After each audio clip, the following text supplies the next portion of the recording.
Welcome Shankara TV viewers and greetings to you all for today's episode. So in the last episodes we saw about the state of mind, how the mind is weak. When the mind is weak through negative emotions or negative energies, it cannot even move its own hand. That's what Dr. John Hagelin says. You cannot at that point of energy levels, weak mind energy levels, weak mindedness, they say simply you cannot move even your hands. And that's what happened to Arjuna.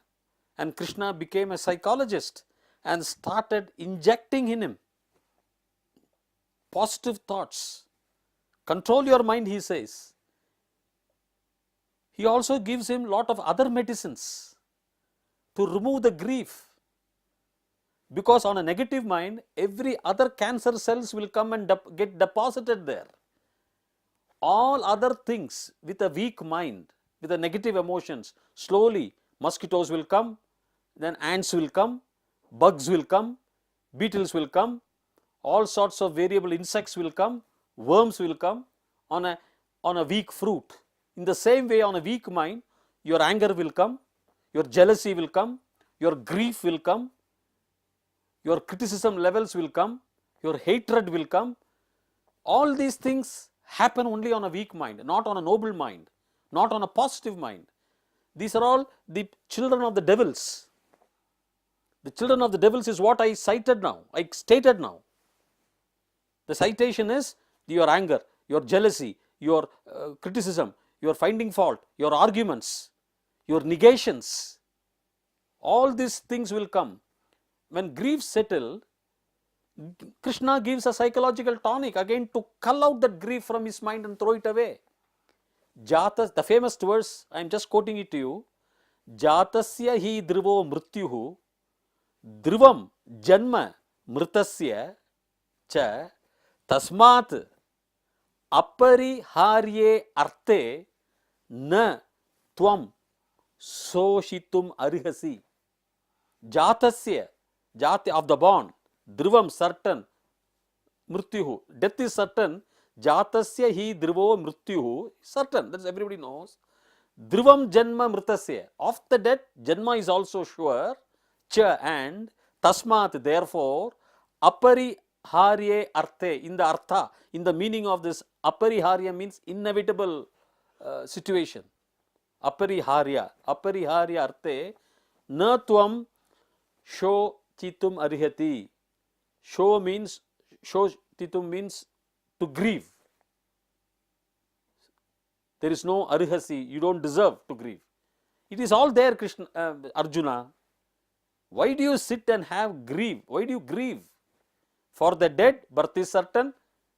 For the born, death is certain. Therefore, in this inevitable cycle, you have no arihada. You don't deserve to grieve. He pulls out each of these negative weeds which has grown into his mind suddenly because of those weak thoughts, negative emotions that I do not want to fight. He was afflicted by that grief. Fundamental cause was grief for him, not even anger. So that negative emotion, energy, a part of an energy, Bhagavan Sri Krishna removes from the mind to strengthen his mind. He knows that he is a skillful warrior, a very skillful person who can shoot at the targets precisely with precision. But that fellow, that Arjuna is weak now here. So he administers beautiful psychological psychotherapy. A therapy he gives him to his mind. It's a classic example in Bhagavad Gita what a psychotherapy, a psychologist can do, a psychiatrist can do, giving this therapy, mental therapies, which is very important, which clearly proves that mind is superior to your body. Without mind, nothing can be done. That's what Krishna in various angles, various bodies, he tells him, Krodhat bhavati sammoha, sammohat smriti vibramaha, smriti bhramshat buddhinasho, buddhinashat pranashyati. Another angle he gives, Kopa, krodha means anger. Krodhat becomes. Krodhat bhavati sammoha means delusions only. Wrong, mohas. Moha means attraction, delusion. Sammohat, from that sammohat, smriti, your memory power. Vibhramaha means it's get spoiled, deluded. Smriti Bhramshat, from that delusion of the mind, of the memory, Smriti Bhramshat, your buddhi nasho. Your buddhi is, your intelligence is destroyed. Buddhi nashat pranashyati, he says. Therefore, if the buddhi is gone, from that dies, the man himself goes away. That means he culls out all these negative emotions one by one by one by one by one from the mind of Arjuna, who was struck by grief. He became mentally weak. Bhagavan gives that beautiful treatment to him through Bhagavad Gita. It's a classic example of how mind is more important to the body. It is not the strategy of a battle. It is a strategy of the mind. Most of the wars, they say, are won by the mind on the drawing board, by the powerful minds. The physical soldiers are there only to occupy a territory, but the battle is won on the mind. Everywhere, mostly, they say the battle is won in the minds. It is your brain power, it is your memory, it is your skill of the mind that enables you to find new technologies, arrive at new solutions, arrive at new decisions to how to conquer an enemy. Therefore, the mind has to be strengthened. It is more the mind control, and the mind control can be achieved only by positive thinking and not by negative emotions, which are weeds. Repeatedly we can tell that. So, for this, I have seen many people just feeding their negative emotions. They want to feed, most of the humanity, they want to feed their emotions only probably to enjoy their emotions, or they are not able to control their negative thoughts. Even though the thoughts are negative, they are not able to control such negative thoughts in the actual field of happening.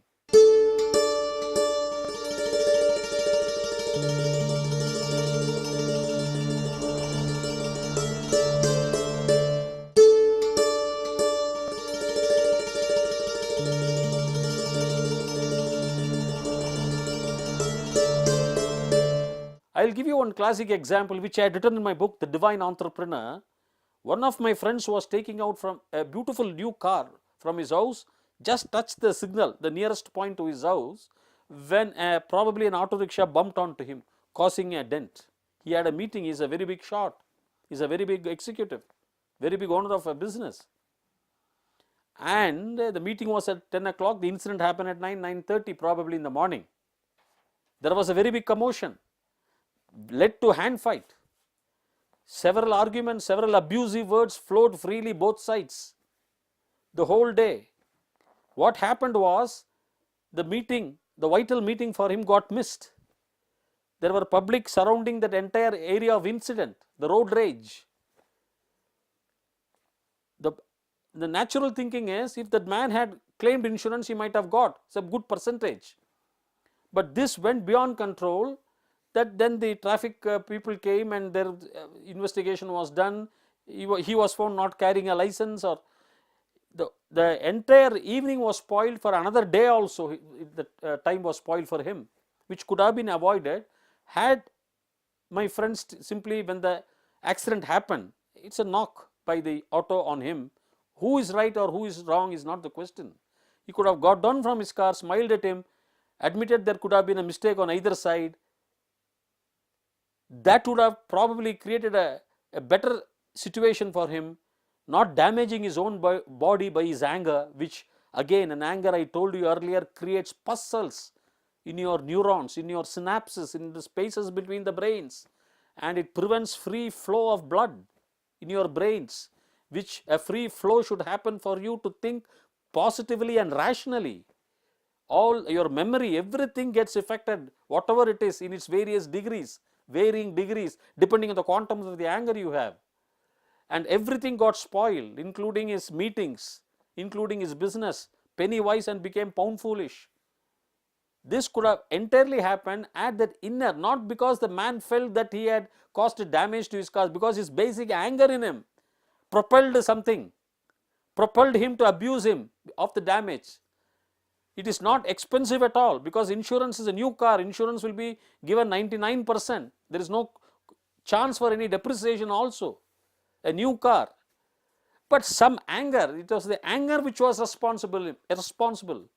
It was the inherent anger in that person which culminated into a street scene, and simply he fought because he damaged his car, not because of any financial loss per se.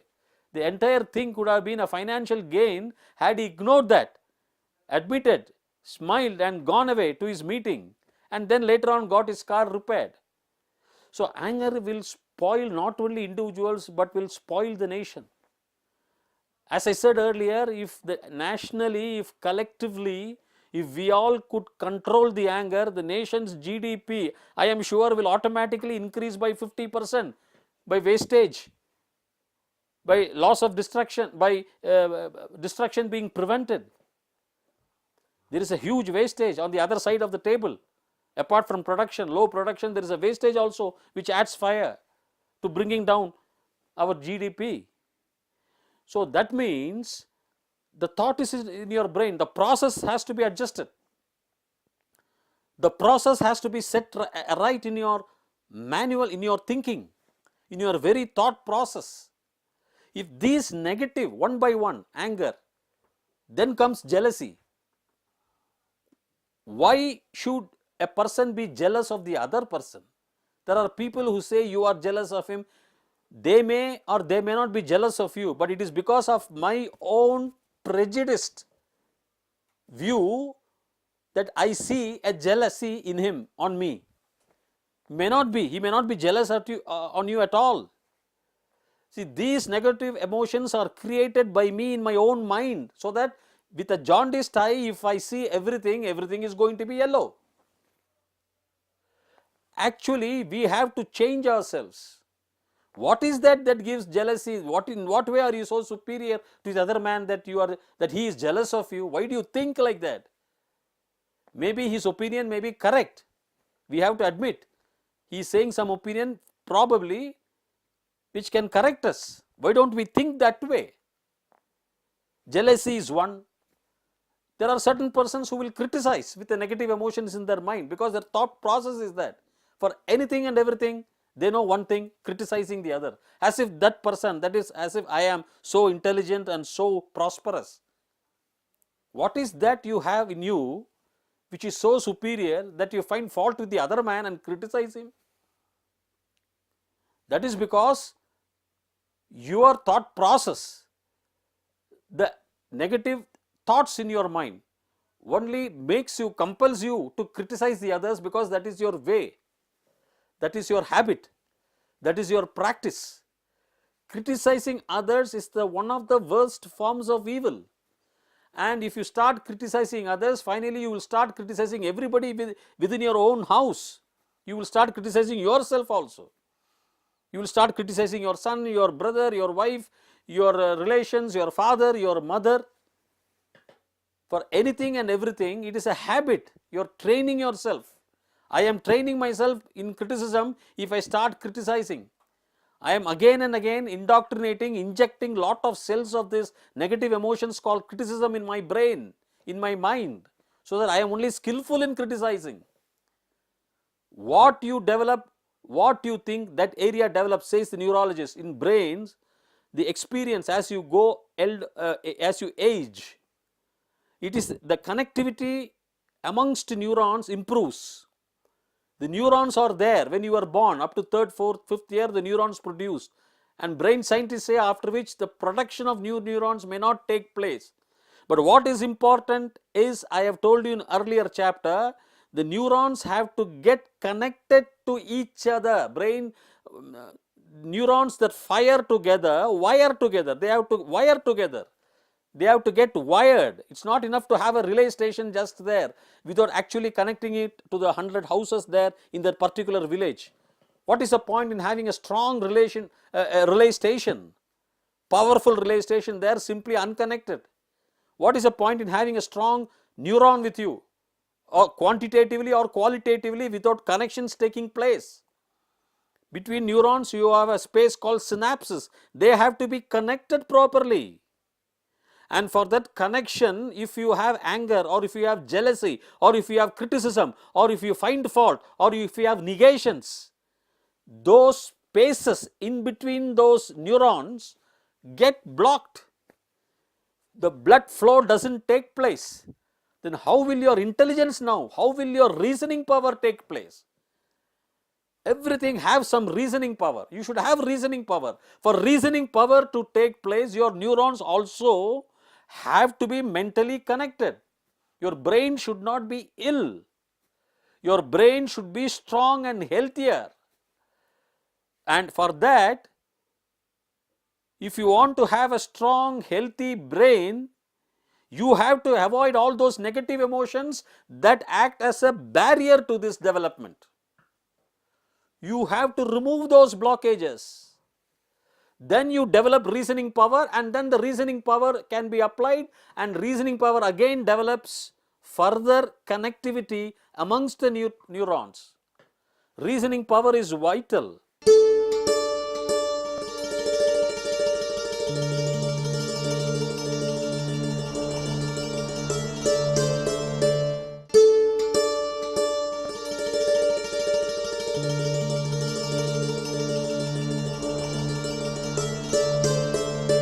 Adi Shankara Bhagavad Pada says, Arthasya Nischayo Drishtva Vicharena Hetur Kittitaha Na Snanena Na Danena Na Pranayamsha Tena Saha. Any Arthasya, any meaning, Nischayam, conclusion, Drishtva, to see that, after having seen that, it is only through inquiry. You please constantly reason out, he says. You do the inquiry, you do the reasoning, your brain gets developed, and then come to a conclusion. Not by even giving charity, or not by even pranayamsha. That means for your reasoning to be focused, for your reasoning to develop in your brains, you have to remove all those, you have to clean the place first before you want to enter a house. You have to clean your brains from all these negative emotions.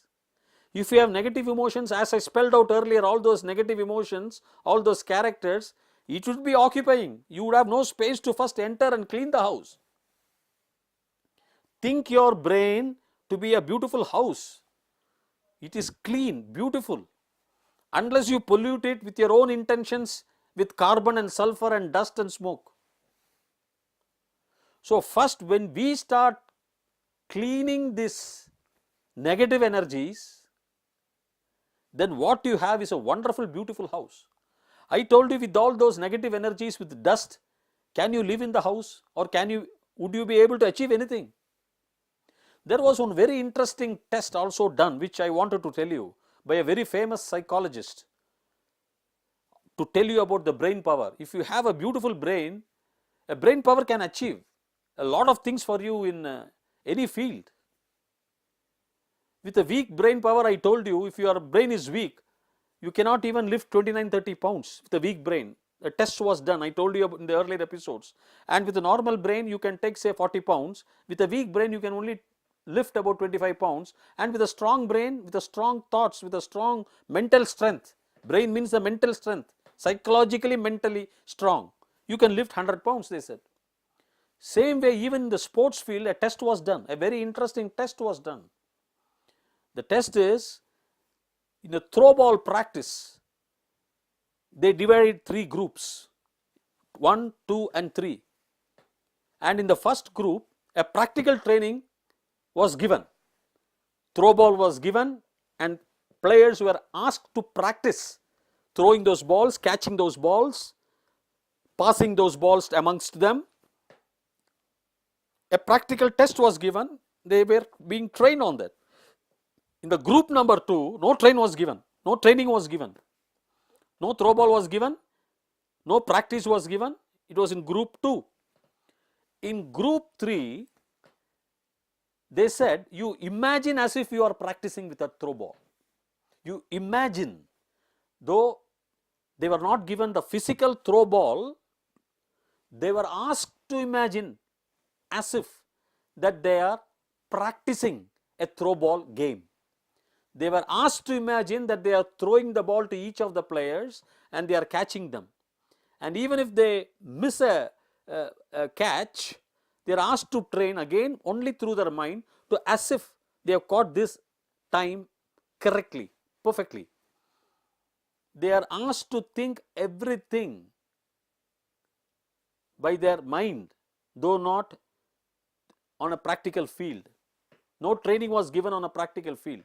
Subsequently, when the actual game took place, the results were really astonishing.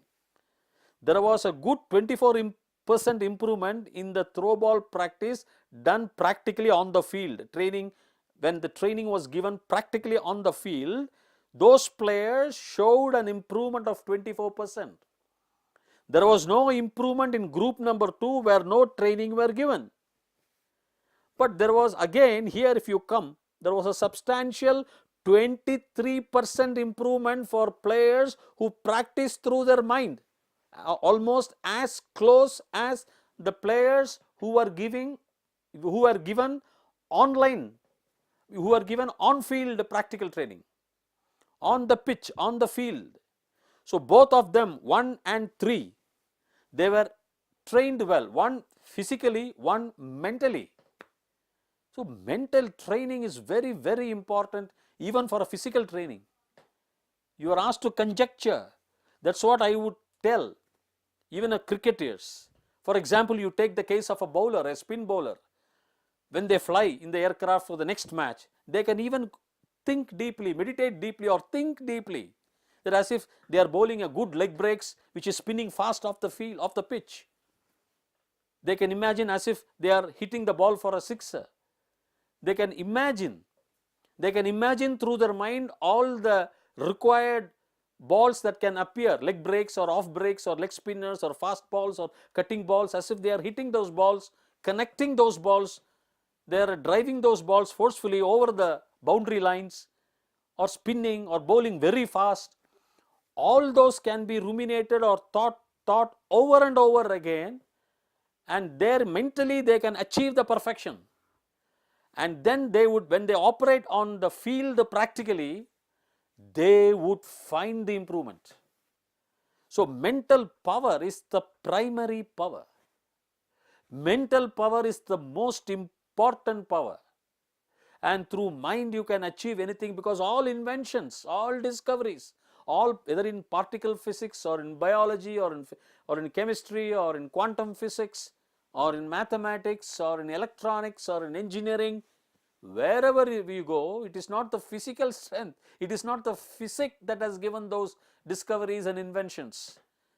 It is the mind, it is the strength of mind, even for Marco Polo or Columbus, who thought that they can achieve, they can sail, and they left the shores.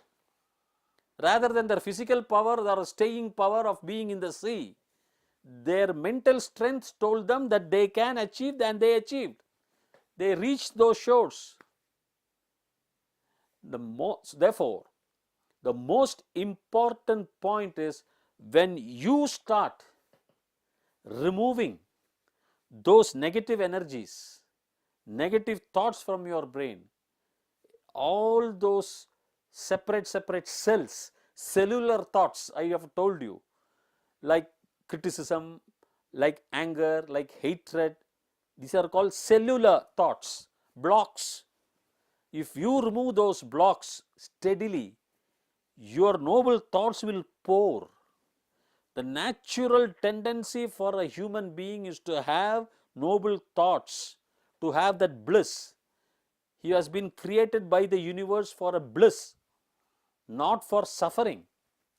That bliss will settle down. The bliss has the power to enter, but it is your ability to drive away the bliss that is causing concern. Once the bliss sets in, you will have happiness. You will have the desired results what you expect of. Some may expect to be in a far off country enjoying 5-star status, or some may be expecting to live in an ordinary place eating the natural food. It all depends. But the fundamental idea is your achievable results, your desirous results can be obtained. It is our own self-negating attitude that we cannot do this, there is no petrol in the car, you will fail, you will get dismissed in the office, you cannot get the ticket, you will be late, you cannot go on time, you will not get a good job, it is very difficult to get visa, I cannot make money, it is very hard to get money. All those thoughts can be substituted by, if I study well, I will become the judge. If I go on time, I will be promoted. If I go on time to my school, my other students, my other friends will appreciate me. If there is no petrol in the car, you should say, I will fill up my petrol tank.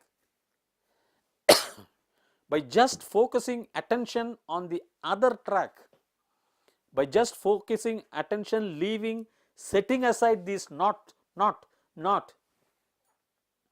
you are what essentially doing is slowly and steadily, it is a way of practice.